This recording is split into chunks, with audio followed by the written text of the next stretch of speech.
Their rivalry has at some points mirrored tensions between their regional sponsors, Saudi Arabia, which has backed Jaish al-Islam, and Qatar, which supported Fayalaq al-Rahman. Still, in media comments late on Sunday, the groups laid blame on each other for speeding up the government's advances.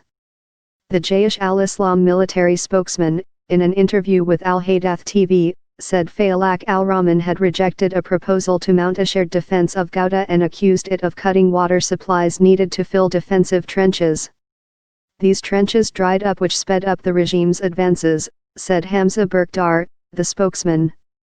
The Fayalaq al-Rahman spokesman told the same TV station that Jaish al-Islam had staged a weak defense of the enclave, which advancing government forces split into 3 separate pockets.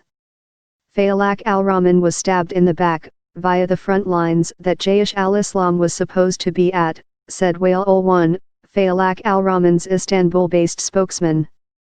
A Syrian official said the conflict between the terrorist groups in eastern Ghouta was one of the factors that had helped the military achieve what it has achieved in a short space of time. It echoes a pattern at other key moments in the 7-year-long war. Rebels blamed each other as government forces, and Iran-backed Shiite militias thrust into opposition parts of eastern Aleppo, won back by Assad in 2016.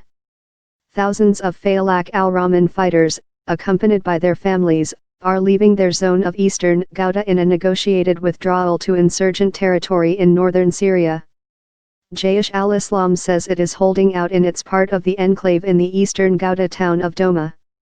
Assad's Russian allies said on Monday that Jaish al-Islam fighters were also ready to lay down their arms and leave, which the group denied. Rebels who have left eastern Ghouta so far have gone to Idlib, an insurgent-held region at the Turkish border.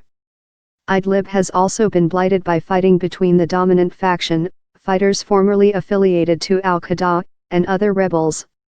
The fragmented state of the anti-Assad armed opposition has been seen as one of its critical weaknesses since the start of the conflict, which the UK-based observatory says has killed 500,000 people since 2011.